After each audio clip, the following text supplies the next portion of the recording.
El tema de hoy es fracturas de húmero proximal, cómo y cuándo fijarlas. Mi nombre es Hernán Henao y soy residente de ortopedia de la Universidad de Antioquia. El contenido de la charla está dividido en unas generalidades donde hablaremos un poco de epidemiología y unas consideraciones anatómicas pertinentes. Hablaremos de las herramientas diagnósticas con las que contamos, los métodos de clasificación, daremos unas pautas acerca de la toma de decisiones, cuándo decir un manejo quirúrgico o un manejo ortopédico, y dentro del manejo quirúrgico cuáles son las opciones posibles. Pasaremos a hablar específicamente de cómo fijar las fracturas y haciendo especial énfasis en el manejo con placas bloqueadas, y finalmente daremos algunas conclusiones. A modo de introducción hay que mencionar que las fracturas del húmero proximal representan el 5% de todas las fracturas del cuerpo, y del húmero en específico el 45% se ubican en ese segmento proximal. Van a tener una presentación bimodal con un primer pico en pacientes jóvenes con una buena calidad ósea y relacionados con trauma de alta energía, y un segundo pico en personas mayores, principalmente mujeres, con una calidad ósea deteriorada. Muy importante tener esto en cuenta, pues una vez que se presenta una fractura por fragilidad del húmero proximal, el riesgo de que se presente al año una fractura de cadera aumenta en 5 veces. Y la distribución por género se presentará 2 veces más frecuente en mujeres respecto a los hombres. Respecto a la anatomía, puntos importantes, tenemos en la parte izquierda de la foto lo que se muestra en color rojo es la superficie articular, en azul la tuberosidad menor o el troquín, y en verde el troquíter o tuberosidad mayor. Entre estos dos se encuentra la corredera bicipital, y por debajo de la parte roja es lo que denominamos el cuello anatómico. En amarillo vemos representado la diáfisis, y entre este espacio entre las tuberosidades y la diáfisis se encuentra lo que conocemos como el cuello quirúrgico, que es la parte que más se ve comprometida o más frecuentemente se ve comprometida en las fracturas. En cuanto a la circulación, estará dada por ramas de la arteria axilar, las ramas circunflejas humerales, la anterior, y de esta la arteria arcuata, y la circunfleja humeral posterior. Como vamos a ver más adelante, en un tiempo se pensó que la circulación dependía principalmente de la circunfleja anterior, pero se ha demostrado que en realidad la circunfleja posterior es la que aporta más a la circulación de la cabeza. El húmero proximal tiene un eje cefalodiaficiario de 135 grados en promedio. Este se mide trazando una línea a través del cuello anatómico, de ahí una línea perpendicular hacia la cabeza. Eso nos va a dar el eje de la cabeza, y de ahí hacia la diáfisis vamos a trazar otra línea. La relación de estas dos líneas, la que dirigimos hacia la cabeza y la que dirigimos hacia la diáfisis, nos va a dar ese ángulo cefalodiaficiario, y como les mencioné debe ser alrededor de 135 grados. Y también mencionar que la cabeza tiene una retroversión de aproximadamente 20 a 30 grados. Bueno, hay varias estructuras que en el funcionamiento del hombro proveen estabilidad y ayudan a los movimientos, pero que una vez se presenta la fractura actúan como fuerzas deformantes. Como hemos representado en la flecha verde, el pectoral mayor, cuando se produce una fractura a nivel del cuello, va a llevar la diáfisis hacia medial, y el deltoides en la flecha roja va a tratar de ascender esa diáfisis. En la flecha azul mostramos los músculos del manguito rotador, los que están como hacia posterior superior, es decir, el supra y el infraespinoso, que van a llevar esa tuberosidad mayor hacia el posterior en rotación externa, y en morado el subescapular, que se inserta en la tuberosidad menor, que va a tratar de llevar este fragmento hacia medial. Cuando la fractura es conminuta de la cabeza o en 4 partes, lo que se produce es que estos músculos llevan el subescapular hacia medial de ese fragmento, la tuberosidad menor, el supra y el infraespinoso van a llevar la tuberosidad menor hacia posterior, y van a crear un defecto metafisiario donde la cabeza, que queda como un fragmento libre, va a caer allí y se va a impactar. Bueno, entonces el mecanismo de trauma, como les mencionaba, puede ser indirecto, más relacionado con fragilidad ósea, donde el paciente cae con el brazo extendido, la cabeza humeral se impacta contra el acromion y la glena, y se produce pues la fragmentación. También puede estar relacionado con electrocución o convulsiones. En esto es más frecuente que se presente asociado con luxaciones. Y el mecanismo de trauma directo, que es más frecuente en trauma deportivo o accidentes de tránsito, aunque también pacientes con fragilidad ósea, si tienen una contusión a ese nivel, pueden presentar la fractura. La presentación clínica, como en todas las lesiones ortopédicas, se va a ver marcado el dolor, edema, e impotencia funcional. El paciente va a presentar una actitud antálgica, generalmente trae el brazo cargado con la extremidad contralateral y van a presentar frecuentemente lo que se denomina el signo de Henneking, que se presenta dentro de las primeras 48 horas, que es esa equimosis que se presenta en la parte interna del brazo y se puede extender hacia el hemitórax y la región axilar y ipsilateral. También será muy importante evaluar lesiones asociadas. La más frecuente es la lesión del nervio axilar, que en este caso no podríamos evaluarlo muy confiablemente la activación del deltoides, pero siempre deberíamos evaluar la sensibilidad en la cara lateral del hombro. En cuanto a las imágenes diagnósticas, las proyecciones clásicas de la serie de trauma de hombro, la AP verdadera, la axilar y la Y escapular. Estos pacientes, recordar que la AP verdadera se toma con el paciente inclinado hacia el rayo 30-40 grados y que la glena, para no decir que es una verdadera AP, se debe ver plana. Y como estos pacientes tienen dificultad para generar una abducción del brazo, para tomar una adecuada proyección axilar, también está la opción de hacer la proyección de Valpo, que es con el paciente inclinado hacia atrás y el rayo le entra desde arriba y eso permite pues dar una aproximación a la proyección axilar o axial. Esta es la anatomía como radiológica, lo que les mencionaba pues de reconocer las tuberosidades, el cuello quirúrgico y el cuello anatómico y las relaciones pues con las otras estructuras del hombro como el acromion, la coracoides y la clavícula.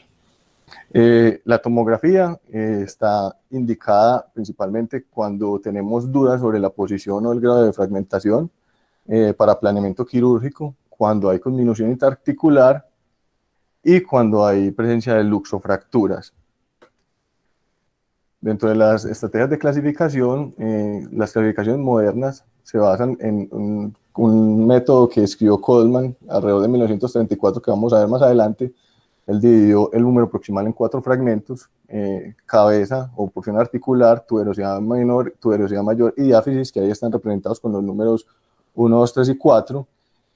Más adelante, pues NIR describió esta clasificación, donde él dice que un fragmento independiente, para que cumpla como fragmento independiente, tiene que tener un desplazamiento de más de 10 milímetros o una angulación mayor de 45 grados. Entonces los divide el grado 1 de NIR, son mínimamente desplazadas, es decir, que no cumplen esos 2 criterios. El grado 2 son fracturas por el cuello anatómico, el grado 3 son fracturas por el cuello quirúrgico, las 4 y 5 son fracturas de las tuberosidades que ya se van a ir en 2 o 3 partes y comprometen o no el cuello quirúrgico anatómico, y en 4 partes si comprometen ambas tuberosidades y el cuello. Y las grado 6, que son fracturas que se asocian con luxaciones. Está la clasificación de la O. En esta, el segmento proximal del húmero corresponde al número 11. Se subdividen entonces, si en la fractura es extraarticular y en 2 partes será la 11A, si es extraarticular en 3 partes 11B, y si es articular o tiene fragmentación en 4 partes sería la 4C. Entonces digamos que teniendo una vez esto, la primera duda que surge es en cuanto al manejo, si podemos brindar un manejo quirúrgico o un manejo conservador. Esto es un punto de gran debate pues en realidad en la literatura actualmente. Para tomar esa decisión tendremos que tener en cuenta varios elementos, factores del paciente, la edad, las comorbilidades que presenta el paciente, el estado funcional previo de ese hombro y la demanda funcional del paciente pueden hacer que nos inclinemos más hacia uno u otro tratamiento. Lo que denominamos la personalidad de la fractura, es decir, el trazo, el grado de conminución y el grado de desplazamiento. Y también es muy importante la capacidad pues, del cirujano que lo va a abordar, el conocimiento que tenga de las técnicas. Todo esto va a conjugar para tomar pues, la mejor conducta para el paciente. En cuanto al tratamiento no quirúrgico, se dice que la mayoría, o se considera que la mayoría de pacientes son candidatos o presentan patrones de fractura que son candidatas a manejarse de forma conservadora. Estas son fracturas del cuello quirúrgico, fracturas que tienen desplazamiento menor de 10 milímetros o menor de 45 grados. Para la tuberosidad mayor es un poco más estricto, principalmente porque pueden generar bloqueos y se dice que un desplazamiento menor de 5 milímetros se podría manejar de forma ortopédica, y también hay condiciones clínicas del paciente que hacen prohibitivo llevar al paciente a un acto quirúrgico, entonces se opta por el manejo ortopédico más porque el paciente no tiene condiciones para llevarse a cirugía. Siempre que hablamos de manejo quirúrgico versus manejo conservador, tenemos que mencionar este artículo, este estudio, el estudio PROFER. En este artículo encontraron que las fracturas desplazadas del húmero proximal que comprometían el cuello quirúrgico hicieron un seguimiento de 2 años y encontraron pues que no había diferencias en escalas funcionales comparando el manejo ortopédico o el manejo quirúrgico. El estudio tiene varias críticas sobre su metodología, principalmente es un estudio que se hizo en el Reino Unido en 32 centros especializados. Los pacientes quirúrgicos fueron alrededor de 115 y 66 ortopedistas los operaron, es decir que no alcanzaron en promedio a operar más de 2 pacientes y además hubo unos pacientes que se excluyeron por unas indicaciones que no están muy claras, que describen como que el paciente tenía indicación clara de cirugía o que el ortopedista no se sentía cómodo con el manejo. Sin embargo, pues actualmente se acepta que la recomendación que da el estudio es válida. El tratamiento no quirúrgico entonces consta de un periodo de inmovilización corta. Se ha demostrado que este periodo corto mejora el pronóstico funcional. Básicamente son 2 semanas de uso de cabestrillo. A las 2 semanas el paciente debe comenzar a realizar movilidad pasiva y ejercicios pendulares, como vemos en la imagen del centro. Hacia las 6 a 12 semanas ya puede iniciar movimientos activos sin resistencia y después de las 12 semanas ya puede iniciar ejercicios de fortalecimiento. Cuanto al manejo quirúrgico, está recomendado en pacientes jóvenes y activos con fracturas en 2, 3 y 4 partes, compromiso de la tuberosidad mayor que esté desplazada más de 5 milímetros cuando hay compromiso articular y las indicaciones absolutas pues que son la lesión neurovascular y las luxofracturas. Es muy importante tener en cuenta que la tasa de complicaciones de la fijación con placas es alta, ¿cierto? Aunque ha ido disminuyendo gracias a que se ha mejorado la técnica, pero en la literatura se describe que es alrededor del 14.3% la pérdida de la fijación, y esto lleva principalmente a consolidaciones en varo en el 10% de los pacientes y a perforación y migración del material de osteosíntesis en el 7.5% de los pacientes, y hasta el 14% van a necesitar una revisión o una nueva cirugía para corregir estos errores. Se ha culpado o se ha encontrado que la principal causa de estas fallas son errores en la técnica, hasta en la mitad de los casos, y otra frecuente causa es que no se escoja adecuadamente el manejo más pertinente para este paciente. Entonces, digamos que hay unos predictores del resultado, elementos que debemos tener en cuenta para predecir cómo nos va a ir con la osteosíntesis. Hay unos que no podemos modificar, como son el patrón de la fractura, la edad y la calidad ósea, porque el paciente ya los trae pues de base, pero hay unos factores muy importantes que podemos modificar y es donde debemos encaminar todos nuestros esfuerzos. Primero es seleccionar el paciente indicado para realizar un acto quirúrgico. Segundo, escoger el implante adecuado para ese paciente. Y tercero, ejecutar una técnica quirúrgica adecuada. Hertel, este artículo conocido por todos en 2004, basado en la división por fragmentos de Codman y representado en estas figuras de Lego, donde el cuadrito rojo es la cabeza, el azul y el amarillo las tuberosidades y el verde la diáfisis. En un estudio con un seguimiento a pacientes que llegaban con fracturas con diferentes patrones, ellos hicieron perforaciones en la cabeza y estudios Doppler y encontraron pues que algunos de ellos presentaban isquemia. Describió que los principales factores predictores de isquemia era el patrón de la fractura, en este caso los patrones 2, 9, 10 y 12, y particularmente el 12 eran los que más presentaban isquemia. Y también describió que ese fragmento de metáfisis posteromedial quedaba adherido a la superficie articular cuando era menor de 8 milímetros, también aumentaba el riesgo de isquemia, o la disrupción de la bisagra medial, que está señalada en la figura con la flecha azul, que es como ese punto de pivote en el cálcar que tiene el húmero proximal. Y también describió otros patrones de fractura, como el split o la división de la cabeza, donde la imagen de la izquierda, donde la cabeza se divide pero queda un fragmento libre, tiene mucho más riesgo de isquemia que la imagen de la derecha, donde aunque se divide la cabeza, los 2 fragmentos están adheridos a la metáfisis y tienen mejor circulación. Más adelante, el mismo Hertel, esta vez con el doctor Bastian, describe en un seguimiento que hizo a varios de esos pacientes de su primer estudio, 51 en total, en un seguimiento promedio de 5 años, y ellos encontraron que el 80% de esas cabezas isquémicas en el estudio inicial no presentaron necrosis avascular, y que algunos de los que presentaban necrosis la presentaban en parches, pero sin que eso significara que colapsara la cabeza articular.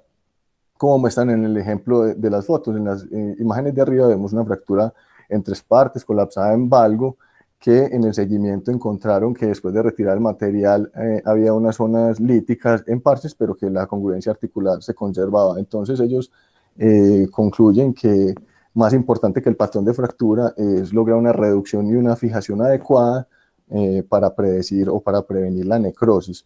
Ellos en este momento ya Hertel decía que probablemente esto se debía a que hasta el momento se le había dado mucha preponderancia o se le había atribuido principalmente la circulación de la cabeza a la circunfleja humeral anterior y a la arcuata, que se lesionaban incluso en patrones de fracturas simples, pero que probablemente la circulación posterior era más relevante.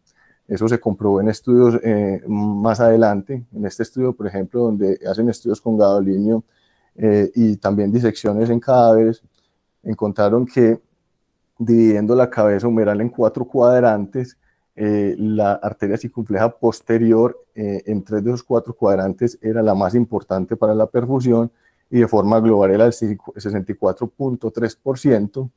Y de pronto más importante es que tanto la circunfleja anterior como la posterior formaban un anillo vascular y a nivel intraóseo generaban una serie de anastomosis que hacían que una vez fallara alguna, la otra reemplazara la circulación de ese segmento. Otro factor que nos ayuda a predecir el resultado, que nos habla de peor pronóstico, es la calidad ósea. Pues lo ideal sería que el paciente tuviera una densitometría ósea, pero en realidad casi ninguna la va a tener. Se han descrito varios índices para calcular esto. Está el TINGAR, que hace unas relaciones a varias medidas que se hacen en la cortical medial lateral, es un poco más laboriosa.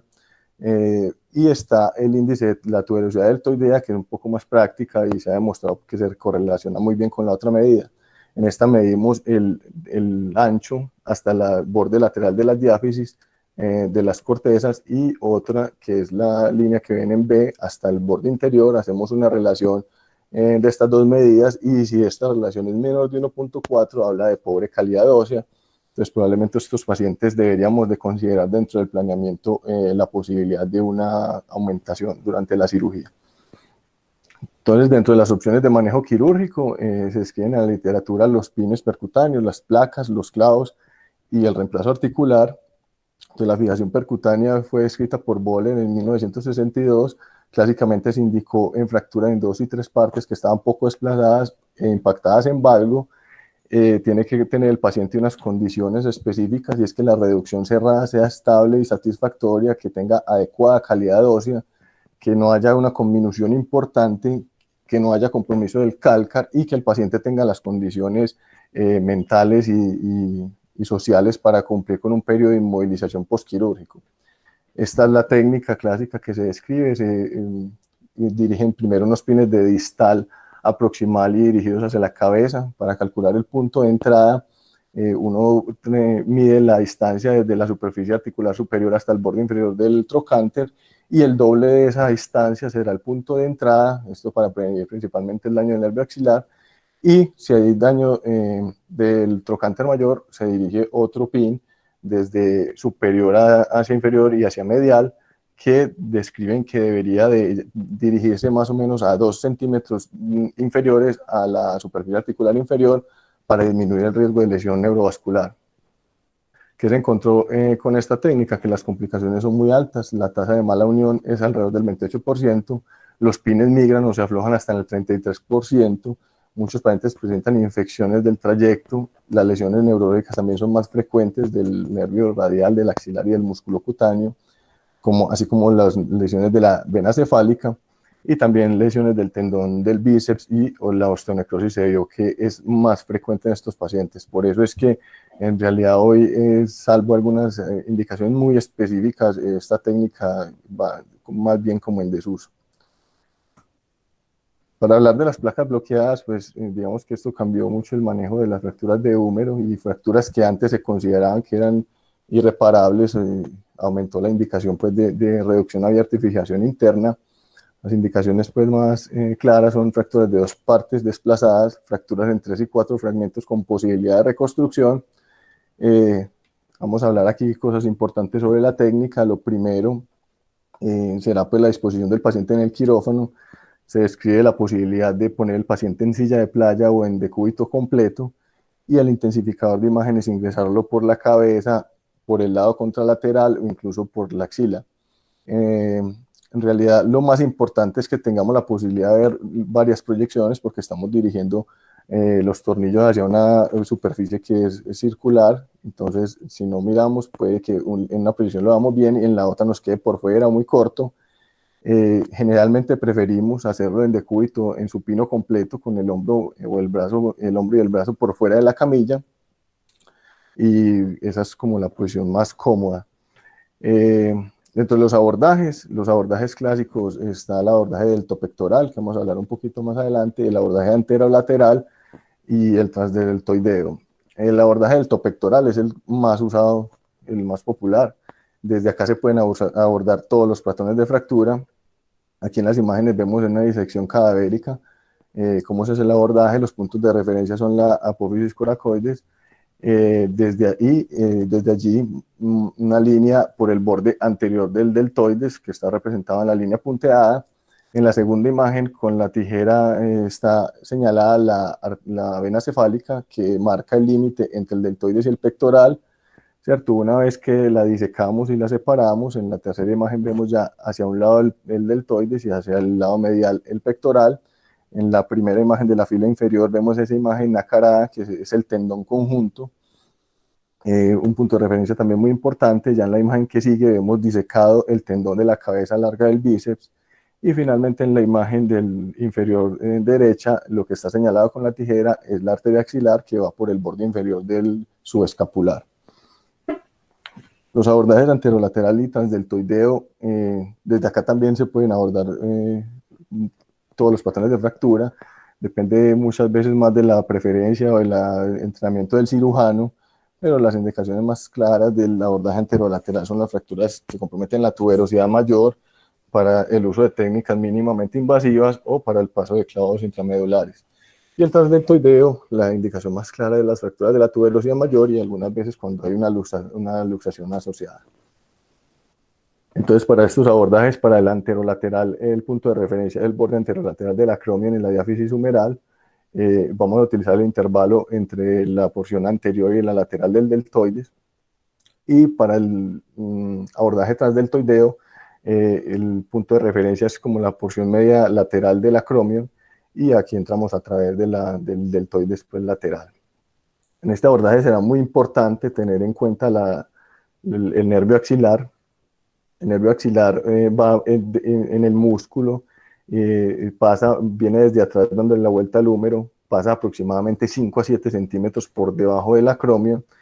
Y si vamos a hacer un abordaje abierto, lo debemos siempre proteger todo el tiempo, tenerlo bajo visión directa y asegurarnos de que cuando hacemos la fijación no quede atrapado por la placa, sino que quede encima de esta, como vemos en la imagen de la derecha, que muy amablemente me facilitó el doctor Elkin Lopera, para asegurarnos pues, que no quede atrapado. Eso también será muy importante en los abordajes mínimamente invasivos, donde nos guiamos es con el dedo y tocamos el nervio ahí metido en el músculo, asegurándonos de que, como les digo, no quede una falsa ruta entre el músculo y el hueso y nos queda atrapado el nervio.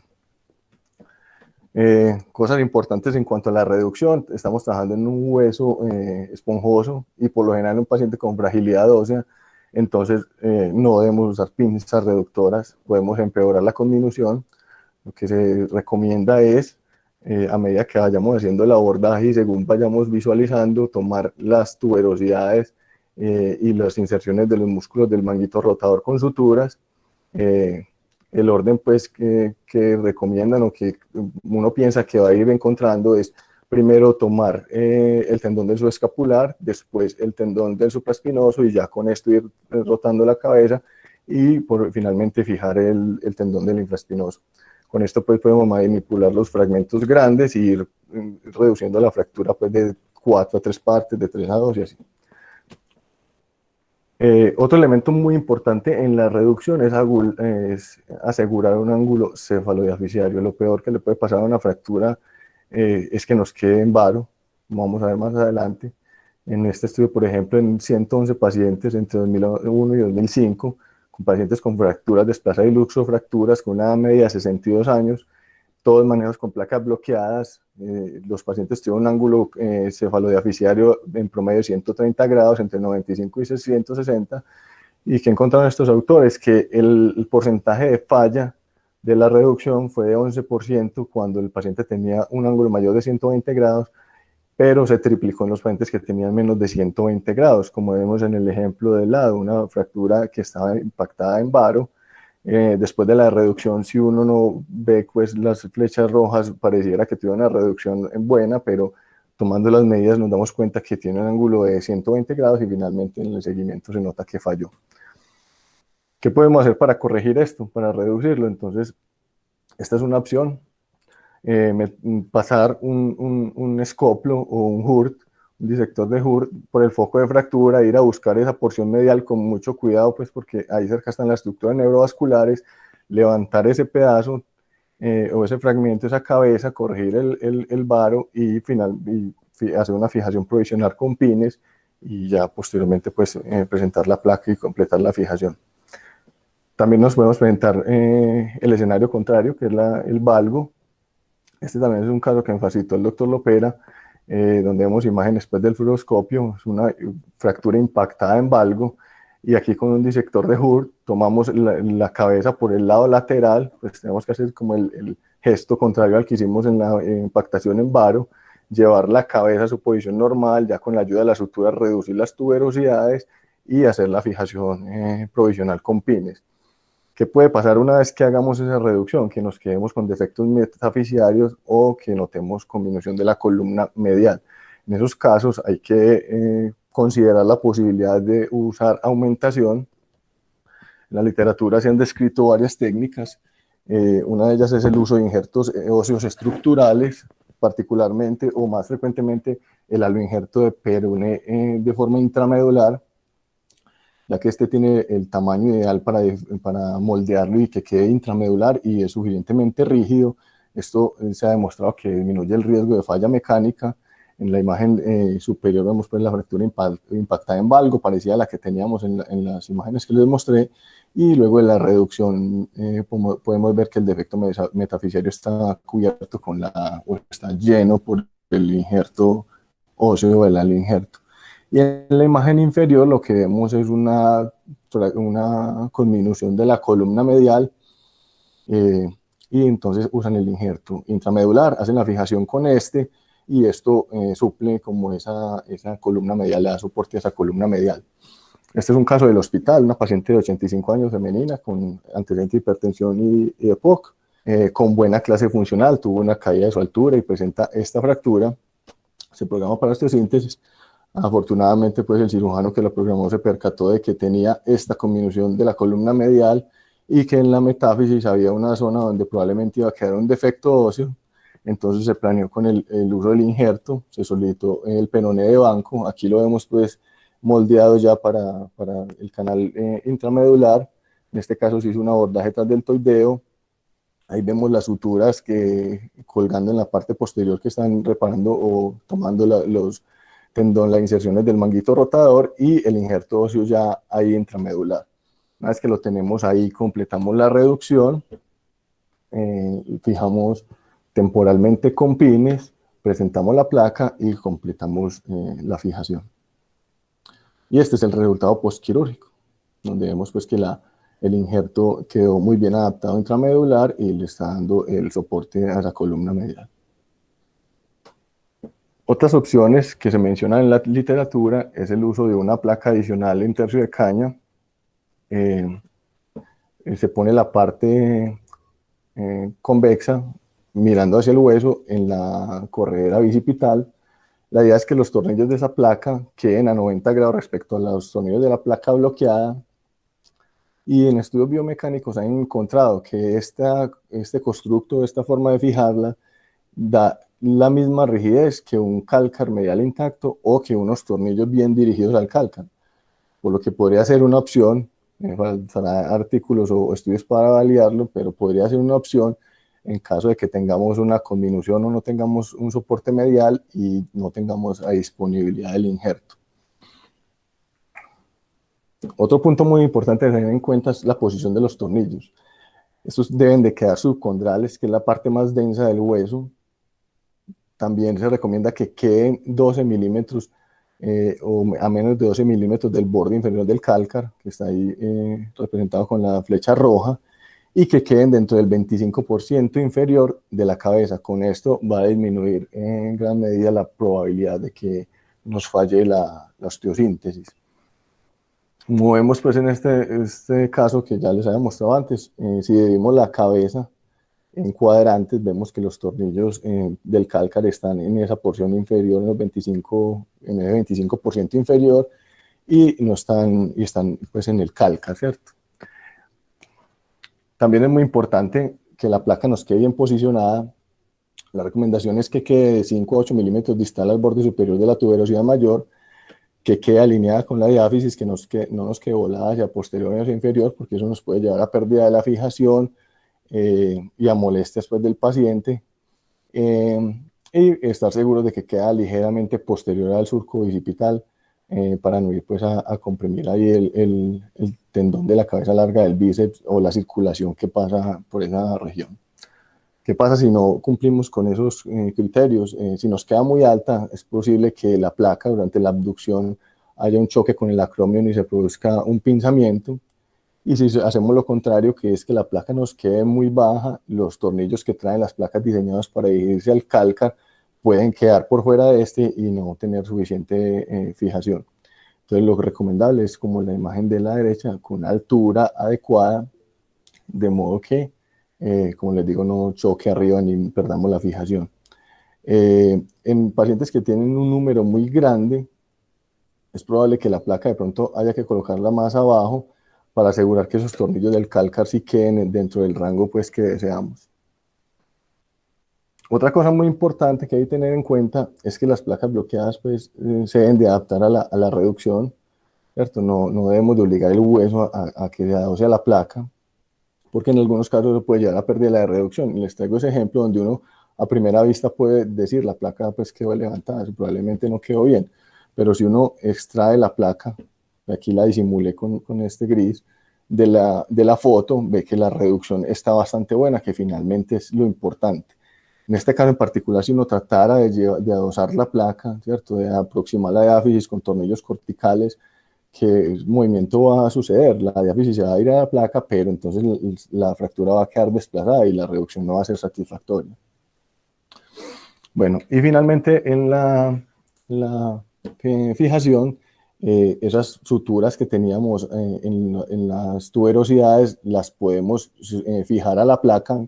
Las placas tienen unos agujeros para eso y eso pues va a aumentar la estabilidad y va a mejorar la reducción.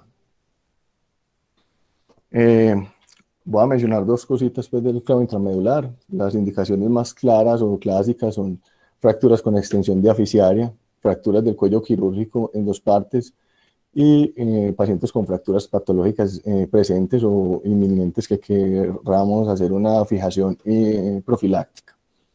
¿Cuáles son las ventajas? Es un método mínimamente invasivo, o sea, lo que implica que no vamos a desperiostizar y vamos a afectar menos la circulación perióstica.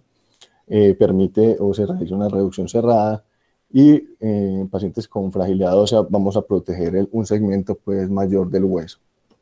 ¿Cuáles son las desventajas? Clásicamente pues, se ha dicho que son menos estables en el sentido torsional, lo que puede llevar a pseudoartrosis o mala unión. Frecuentemente presentan dolor asociado pues, con lesión del manguito rotador y también se ha descrito que la posibilidad de generar lesión nerviosa por la inserción de los bloqueos. Sin embargo, hoy en día los clavos más modernos, algunos de ellos más rectos, permiten un punto de ingreso más medial, es decir, que no están ahí en la huella del manguito rotador y lo afectan menos, lo que disminuiría probablemente la incidencia de dolor postquirúrgico. Y tienen unos bloqueos poliaxiales con estos tornillos especiales que vemos en la foto de la derecha superior, que el tornillo amarillo es el tornillo de bloqueo, pero estos permiten adicionalmente pasar unos tornillos a través de estos para dirigirlos en otro sentido y mejorar la estabilidad. Entonces, probablemente o cada vez se amplían más las indicaciones de estos.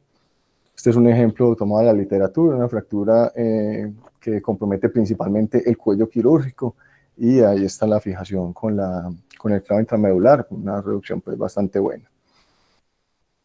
Finalmente, pues hay ocasiones donde no es posible la reconstrucción y hay que pasar a un reemplazo articular. En el caso de tomar la decisión de una hemiartroplastia, las indicaciones o las condiciones clásicas es que el paciente tenga un manguito rotador funcional y las tuberosidades se logren reducir.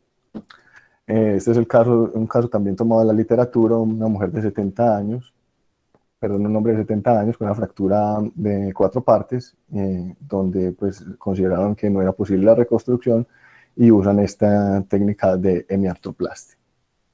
En cuanto a la prótesis reversa, está recomendada en fracturas agudas complejas, donde tampoco es posible la reconstrucción. Digamos que clásicamente la indicación más usada es pacientes mayores de 65, 70 años con fracturas en 3 o 4 partes, donde no es posible reducir el varo o hay una disminución severa de tuberosidades. También se usa en secuelas de fracturas donde hay una consolidación defectuosa o una pseudoartrosis, o como método de revisión para una fijación con placas o una hemiartroplastia fallida. Pues acá hay personal de todos los grados de formación, entonces la prótesis reversa, para explicarles lo que se dice que es reversa, porque la parte circular que normalmente está en el húmero aquí se invierte y la parte circular está en la glena y la parte cóncava está en el húmero. Este es un caso también de la literatura donde hay una paciente con una mala calidad ósea, una severa conminución y optan por la prótesis reversa. Entonces, finalmente, este es un posible algoritmo de manejo de los pacientes que ya decidimos que vamos a hacer un manejo quirúrgico.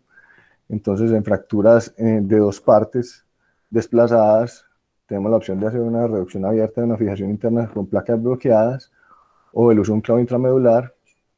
Tener en cuenta pues que si vamos a hacer la fijación, evaluar la calidad ósea, el grado de conminución medial y metafisial y considerar la posibilidad de usar aumentación. En las fracturas en 3 y 4 partes, la pregunta siguiente es si el paciente fisiológicamente es anciano. Si no es así, la pregunta siguiente es si se puede reconstruir la cabeza. Si no es posible, pues pensar en una hemiartroplastia, pero si es posible hacer una reconstrucción, se puede ofrecer la opción de la placa bloqueada. El otro escenario es el paciente con fractura a 3 o 4 partes, que es fisiológicamente anciano, que tiene conminución de tuberosidades. Ya lo que debemos preguntarnos es si el paciente tiene conminución de tuberosidades, la mejor opción probablemente sea una prótesis reversa primaria. Si no tiene conminución de tuberosidades, pensar, mirar si se puede reconstruir la cabeza. Si no es posible la hemiartroplastia, pero si sí es posible, a pesar de ser anciano, se puede optar por la opción de la placa bloqueada. Bueno, para finalizar las conclusiones, vemos que las fracturas del húmero proximal son lesiones bastante frecuentes, son prevalentes en pacientes con mala calidad ósea. Gran cantidad o gran porcentaje de estos pacientes se pueden manejar de forma conservadora con las consideraciones pues, que mencionamos. Y una vez que tomamos la decisión de dar un manejo quirúrgico, tener muy en cuenta que la calidad de la reducción va a depender en gran medida del pronóstico, que un paso fundamental es reconstruir ese soporte medial durante la fijación y siempre dentro del abanico de posibilidades tener presente la posibilidad de necesitar aumentación para mejorar la reducción.